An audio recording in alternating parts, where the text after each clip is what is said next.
afternoon. Here is Sunshine Reports. My name is Odunayo Sawyer.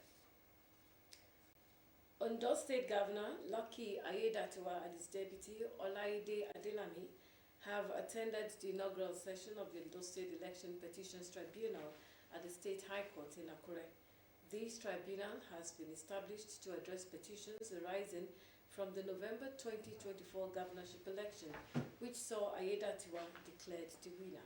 The tribunal begins with preliminary hearings and complaints filed by opposition parties and candidates who allege electoral irregularities during the election. Political stakeholders are seeking legal redress regarding issues such as the conduct of the election and the official declaration of results. The tribunal is expected to handle multiple petitions reflecting widespread concerns about the integrity of the electoral process in Ondo State. The governor, in an interview at the end of the session, expressed optimism about the outcome of the tribunal. We'll bring the details of that interview with the governor in the course of the bulletin. Ondo State government says there is no basis for the planned industrial action by the National Association of Nurses and Midwives in the State General and Specialist Hospitals in Ondo State. The head of service, Mr. Bayo Philip, in a statement said the state government is surprised to learn about the planned action in the news when there is no dispute or resolved issues regarding the CONHES salary template to warrant such action. According to Mr. Philip, all categories of workers in the state, including the nurses, recently enjoyed a pay rise from the implementation of the 73,000 naira minimum wage.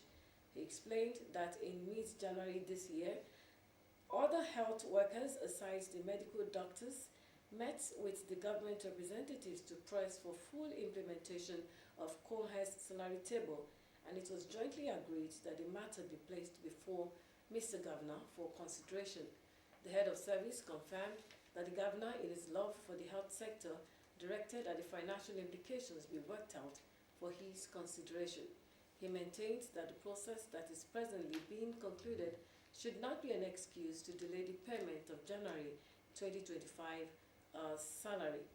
Mr. Philip appealed to the nurses to shelve the planned industrial action and allow good reasoning to prevail and avoid a disruption to the smooth healthcare services being enjoyed by citizens of Ondo State.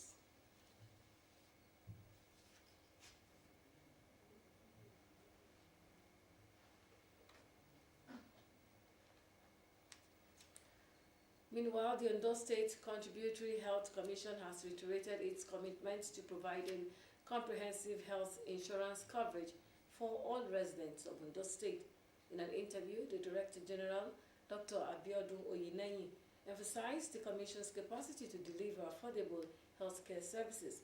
He highlighted the importance of strategic partnerships in maximizing the Commission's potential and expanding its reach. Oyinenyi acknowledged the Commission's communication challenges and expressed confidence that Osrc could play a crucial role in disseminating information about the Commission's initiatives.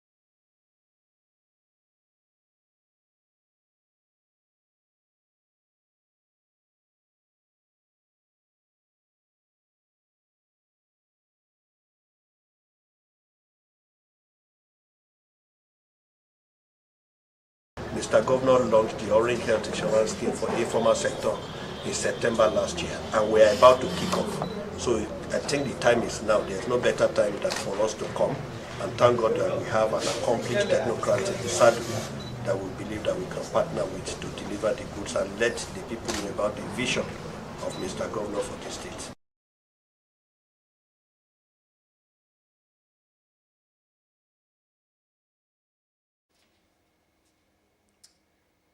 The Nigerian Union of Journalists Ondo State chapter has expressed satisfaction with the ongoing repositioning of Osrc Orange FM Media Group. In a communique issued at its monthly congress, the union commended the Director General, Chief Executive of the stations, Mr. Kenneth Odushola Stevenson, and encouraged him to sustain the good work he started. The union also applauded Governor Lucky Aiyedatiwa for ensuring successful and peaceful conduct of local government election held recently across the state after many years of not having elected council buses. It called on the governments to hit the ground running in areas of infrastructural development, especially at the grassroots. The union, however, noted that workers of Owena Press, publisher of the Hope newspaper, are yet to be captured in the new 73,000 naira minimum wage approved by Governor Aiyedatiwa for the state workers. It called on the governor to urgently intervene to ensure that workers in the newspaper benefit from the new minimum wage regime to cushion the negative effects of the economic hardship in Nigeria.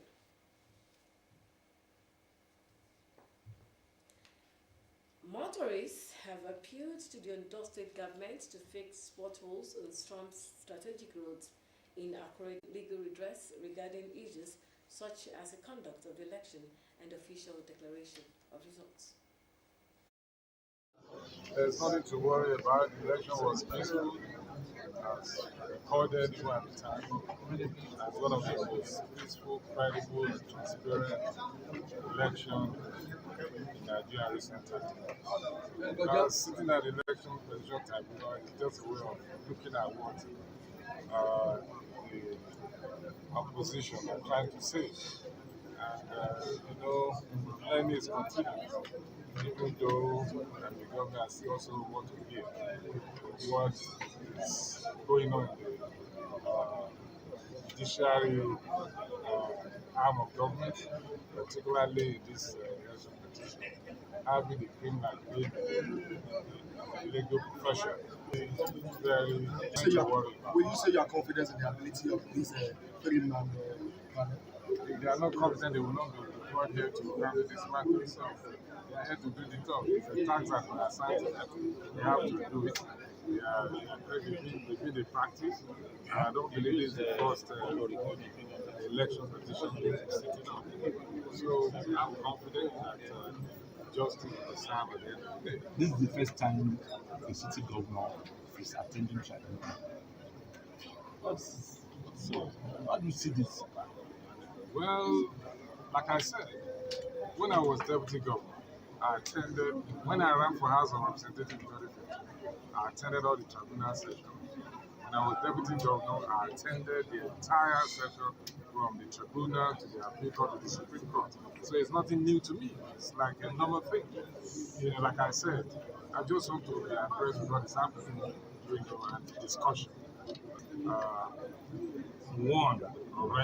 want to see where, it's just but it's a learning process to see, okay, if the people have decided to vote for a candidate of their choice, and the result is a record.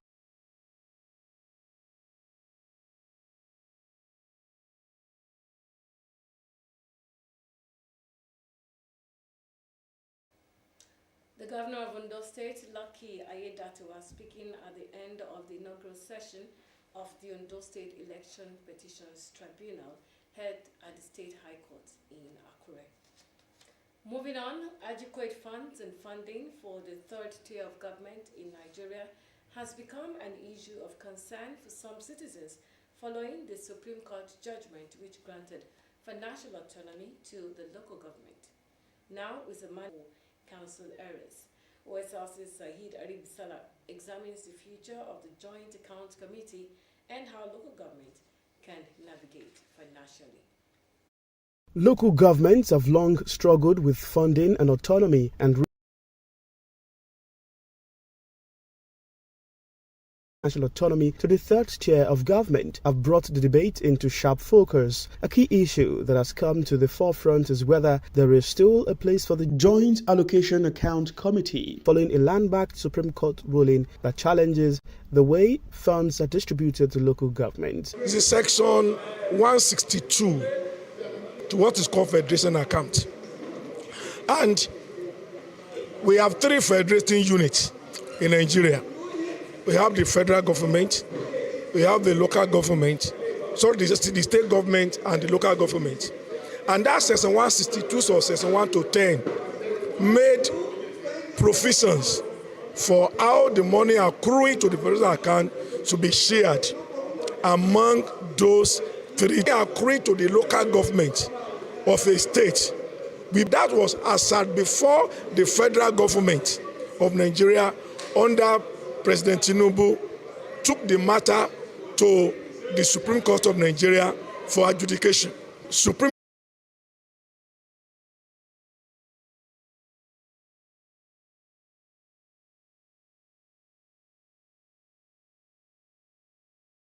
that because even with the autonomy of the states, they are still attending FAC to distribute money. Even the Constitution provides that the state will equally give money to the local governments. If all this will happen, then there must be a body through which they will meet. And the Constitution calls it a board.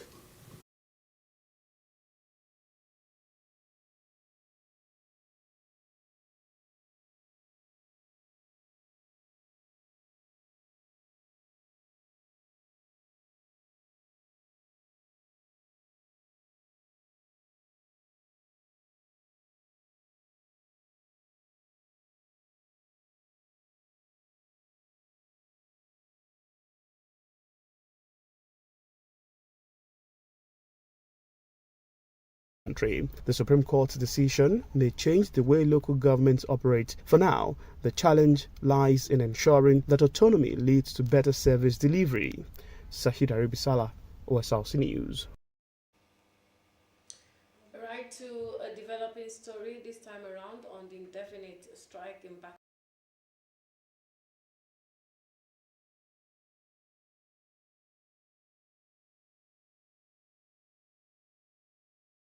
Update on what the situation is like at one of the government health facilities in Akure.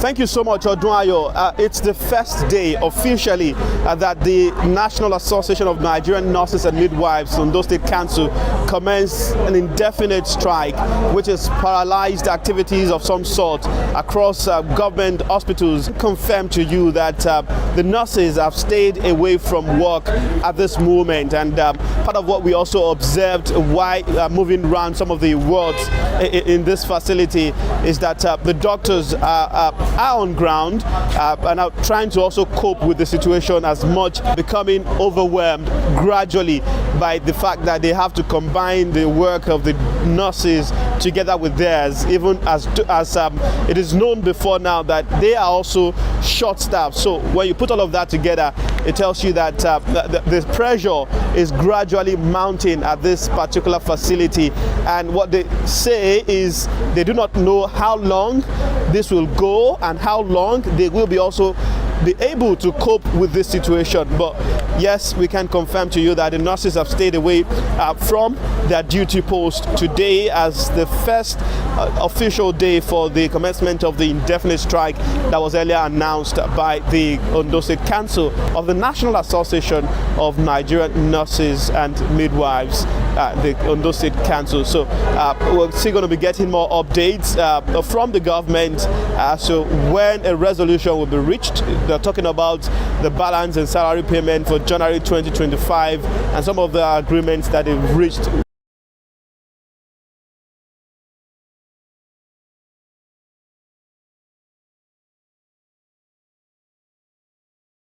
Of the discussions they've had with government. So we're going to get more updates as the day goes by. So when there will be an end to that indefinite strike. Earlier, we also spoke with the head of nursing services of the Unimed Teaching Hospital, who also said, look, as a management staff, she is on ground to also see how well they can salvage the situation, to see how much of personnel they can put together to come rescue in different instances. And that's the headache that they have to cope with at this time. So how long this will take, we've not gotten an assurance from government that perhaps it will be called Of today, tomorrow, or when exactly? There's no how, because our patients, they are there. Some have been discharged, some that cannot. The management, we are still trying to put things in order. But the patients, some of them are still on bed. There's some that can be discharged and been discharged. But it can affect them. Because this morning, we have a labor case, there is no how we can keep them. When they are on strike now, they say indefinite. That will be too bad, and it will tell much on the patients here. And if there's nobody to attend to them, it can lead to death. If someone that can still survive, if they attend to him or her on time, they will still survive. But when there's no attention on time, the person can lose his or her life.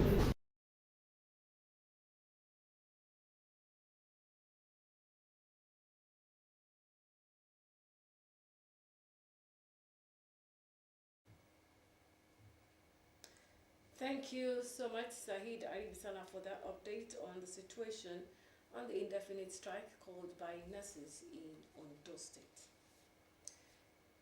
Nigeria has experienced a surge in tanker explosions in recent times, resulting in significant loss of lives and property. The recent incidents in January 2025 have reignited concerns over field transportation safety and the state of road infrastructure in the country. In this report, Blessing Obey examines the latest occurrences and ongoing efforts to prevent further tragedies. The report.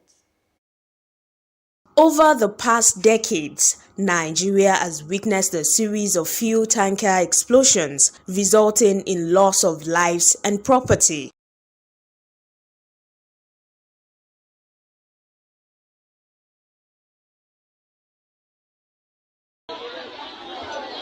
Well, that's it. The course will be established later. Where a long vehicle carrying fuel at the back, God's willing, 9,000 gallons.